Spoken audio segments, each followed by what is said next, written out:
अलीगढ़ का रहने वाला विजय नम आंखें और भारी मन से टकटकी लगाए नदी में बह रहे पानी को देख रहा था।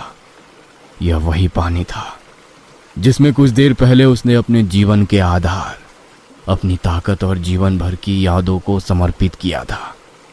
कहने को तो अस्थियां पानी में बहाने के बाद वो अब इस रस्म से मुक्त हो चुका था, लेकिन मोह के धागे यूं अचानक टूट नहीं सकते। कई घंटे बीत गए थे। वाराणसी के प्रचलित घाट पर धीरे धीरे भीड़ कम होने लगी थी। सूरज लगभग डूब चुका था और यह संकेत था कि हर डूबते सूरज के बाद फिर से सूर्य उदय होता है। गंगा के बहते जल को अंतिम प्रणाम करके विजय अपने स्थान से उठा, लेकिन अगले ही पल उसे अपने दाएं ओर लाल जोड़े में एक स्त्री फूट फूट कर रोती हुई नजर आई। लाल सुर्ख जोड़े में सजी लड़की, जिसके हाथ मेहंदी से रचे थे और कलाइयों में सुहाग चूड़ा था। उसे इस तरह दर्द में तड़पते देख विजय से रहा नहीं जाता। आप ठीक तो है ना? मैं आपके लिए पानी लाऊं? विजय ने देखा लाल जोड़े वाली लड़की भला की खूबसूरत है। रोते रोते उसकी हिचकियां बंद नहीं रही थी।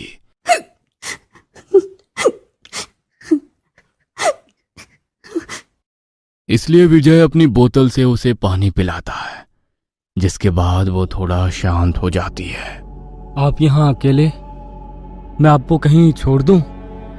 कौन थे आपके? मेरे पति। 3 दिन पहले शादी हुई थी हमारी। शादी के दिन ही।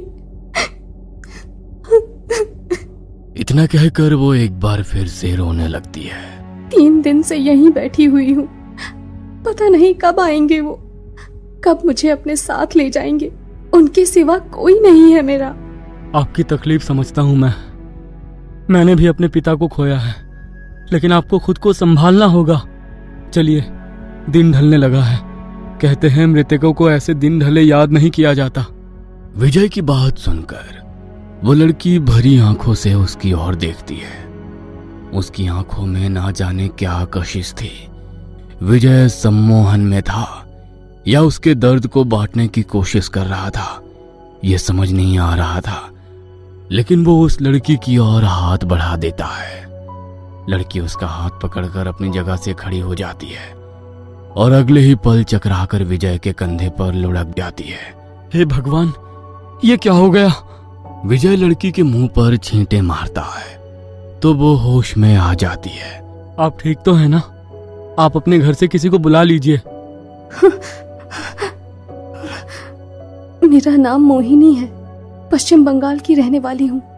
घर वालों की मर्जी के बिना भागकर बनारस आए थे, लेकिन शादी के दिन ही वो मुझे छोड़कर चला गया। मैं अब बिल्कुल अकेली हूँ। आपसे मिलकर मेरा दर्द कुछ कम हुआ है। आप मुझे घर छोड़ सकते हैं? मेरी वजह से आपको काफी तकलीफ हुई है। इसके बदले एक कॉफी तो पिला ही सकती हूँ। ठीक है, मैं गाड़ी निकालता हूँ। कुछ देर में एक तंग गली के बाहर विजय की गाड़ी खड़ी हुई थी और विजय मोहिनी के साथ उसके घर में पहुंच गया था। उस वक्त शायद रात के 9 बजे होंगे। विजय कमरे में सोफे पर बैठा हुआ था और मोहिनी कॉफी बनाने के लिए चली गई थी। घर का माहौल थोड़ा अजीब सा महसूस हो रहा था। पूरा घर गहरे अंधकार में डूबा हुआ था। बस कमरे में एक हल्की सी रोशनी नजर आ रही थी। अंदर कमरे से कुछ हल्की फुसफुसाहट सुनाई पड़ रही थी। ये कैसी आवाजें आ रही हैं? मोहिनी तो कह रही थी वो यहाँ अकेली रहती है। न चाहते हुए भी उसके कदम अंदर की ओर बढ़ गए थे। अंदर कमरे में भी गहरा अंधेरा था, लेकिन कमरे के सामने जाते ही एक अजीब सी सड़ांध उसकी नाक से टकरा गई थी। विजय ने खिड़की से आती हल्की सी रोशनी में कमरे के अंदर झांक कर देखा तो वहां का नजारा देखकर उसके होश ही उड़ गए। अंदर 1-2 नहीं, कई सारे आदमियों के बिना धड़ के सर छत से रस्सी के सहारे बांधकर लटकाए हुए थे, जिनसे खून की बूंदें टपक रही थी। अचानक ही विजय को कमरे के अंदर से किसी के सिसकने की आवाज सुनाई देने लगती है। यह सब देख विजय के दिल की धड़कनें और भी तेज हो गई थी। इससे पहले कि वो कमरे के अंदर जाता, उसे बगल के कमरे से दरवाजा खटखटाने की आवाज सुनाई देती है।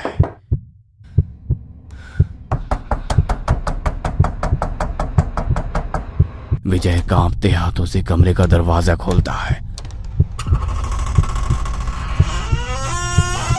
तो अंदर उसे बेड पर एक सफेद कफन से लिपटी लाश पड़ी दिखाई देती है। उस लाश के अलावा वहां और कोई भी नहीं था। विजय कमरे के अंदर जाता है और लाश का कफन हटाकर देखता है तो सामने खून से सनी एक डेड बॉडी नजर आती है जिसकी आंखें मानो नोच ली गई थी। विजय के मुंह से एक चीख निकलती है और वो देखता है कि वो तो अभी भी हॉल में कमरे के सोफे पर बैठा हुआ है और शायद उसकी आंख लग चुकी थी। लगता है अभी जो कुछ भी मैंने देखा वो एक सपना था। विजय घड़ी में समय देखता है। रात के 1 बज रहे थे। समय देखकर वो चौंक कर उठकर बैठ जाता है। इतनी रात तक मैं यहाँ क्या कर रहा हूँ? मैं तो यहाँ बस कॉफी पीने आया था ना। विजय हड़बड़ाकर उठ जाता है। तभी देखता है कि सामने से मोहिनी चली आ रही है। अरे, आप उठ गए? मैं आपके उठने का इंतजार कर रही थी। खाना खा लीजिए, उसके बाद अंदर कमरे में आराम करिए। सोफे पर लेटे हुए कमर में दर्द हो जाएगा। अरे नहीं नहीं, आई एम सो सॉरी। पता नहीं कैसे मेरी आंख लग गई। अब आप सॉरी क्यों बोल रहे हैं? जब तक मैं कॉफी बनाकर लाई तो देखा आपकी आंख लग चुकी थी। शायद पूरा दिन बहुत उतार चढ़ाव से बीता था आपका, इसीलिए मैंने डिस्टर्ब नहीं किया। चिंता की कोई बात नहीं है। आप आज रात को मेरे यहाँ रुक सकते हैं। विजय के मना करने के बाद भी मोहिनी ने थाली में उसके लिए भोजन परोस दिया। पहला कौर मुंह के पास लाते ही उसे फिर से वही जानी पहचानी सड़ांध महसूस हुई जो उसने कुछ देर पहले सपने में उस कमरे के अंदर महसूस की थी। इसके बाद चाहकर भी विजय खाना अपने हलक से नीचे तक नहीं उतार पाता और उसे उबकाई आ जाती है। आपकी तबीयत कुछ ठीक नहीं है, आप आराम कर लीजिए। मोहिनी विजय को अंदर कमरे में लेकर जाती है। ये देखकर विजय हैरान रह गया था कि ये कमरा हूबहू वही था जो उसने सपने में देखा था। विजय का सर चकरा रहा था। क्या सच है क्या सपना, उसे कुछ समझ में नहीं आ रहा था। विजय अभी बिस्तर पर लेटा ही था कि उसे पायल की छम छम सुनाई पड़ती है और उसके कमरे के दरवाजे पर दस्तक होती है। विजय का पूरा चेहरा पसीने से भीगने लगा था। तभी मोहिनी हाथ में कॉफी लेकर अंदर आती है। आपने खाना नहीं खाया, ये कॉफी ही पी लीजिए, आपको अच्छा लगेगा। मोहिनी ने कॉफी विजय के सिरहाने रख दी थी और खुद कमरे से बाहर निकल गई थी। जून का महीना था। तेज गर्मी से हालत खराब थी, लेकिन अंदर जैसे पूरे घर में मीठी ठंडक फैली थी जो रात के गुजरते हुए समय के साथ धीरे धीरे बढ़ती ही जा रही थी। रात के तकरीबन 2 बज रहे थे। बढ़ती ठंडक से मानो बिस्तर पर लेट पाना मुश्किल होने लगा था। अचानक ही विजय को अपने नजदीक किसी की गर्म सांसें महसूस होती है। गहरी नींद में होने के कारण वो करवट बदलकर लेट जाता है। कुछ देर बाद विजय को अपने सीने पर कुछ भारी सा महसूस होता है। विजय अपनी आंखें खोलकर देखता है। मोहिनी उसके सीने पर चढ़कर बैठी हुई थी। उसके खुले बाल हवा में लहरा रहे थे और चेहरा बेहद डरावना दिखाई दे रहा था। विजय चीखकर मोहिनी को धक्का देकर भागता है, लेकिन देखता है कि कमरे का दरवाजा लॉक है। कौन हो तुम? क्या चाहती हो मुझसे? मुझे जाने दो मुझे। विजय की बात सुनकर मोहिनी जोर जोर से हंसने लगती है।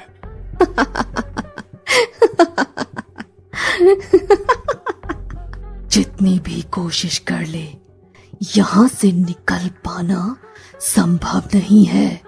विजय लगातार कमरे का दरवाजा खोलने की कोशिश कर रहा था। अचानक कमरे का दरवाजा खुल जाता है और वो वहां से निकलकर दूसरे कमरे में जाकर खुद को लॉक कर लेता है। विजय अपने चारों ओर देखता है। यह वही कमरा था जहां पर उसने डेड बॉडी देखी थी। वह घबराकर बेड की तरफ देखता है। अभी भी एक डेड बॉडी बेड पर पड़ी हुई थी। तभी उसके माथे पर कुछ गीला महसूस होता है। विजय गर्दन ऊपर करके देखता है तो उसे वहां पर कुछ मानव खोपड़ियां टंगी हुई नजर आती है। विजय को अपनी आंखों पर यकीन नहीं हो रहा था। कुछ देर पहले उसने जो कुछ भी सपने में देखा था वो सच बनकर उसकी आंखों के सामने था। वो दौड़कर बेड पर पड़ी हुई कफन से लिपटी लाश का कफन उतारता है तो देखता है सामने पड़ी हुई डेड बॉडी किसी और की नहीं, उसकी खुद की है। विजय के मुंह से एक जोरदार चीख निकल जाती है और तभी मोहिनी उसके सामने आकर खड़ी हो जाती है। मैंने कहा था ना, यहां से भागकर कहीं नहीं जा पाओगे। ये मेरी दुनिया है, मृत्यु का द्वार है ये। बाकी लोगों की तरह तुम भी हमेशा मेरे साथ इसी घर में रहोगे। यह सच नहीं हो सकता, मैं जिंदा हूँ। ये सब मेरी आंखों का धोखा है, छल रही हो तुम मुझे।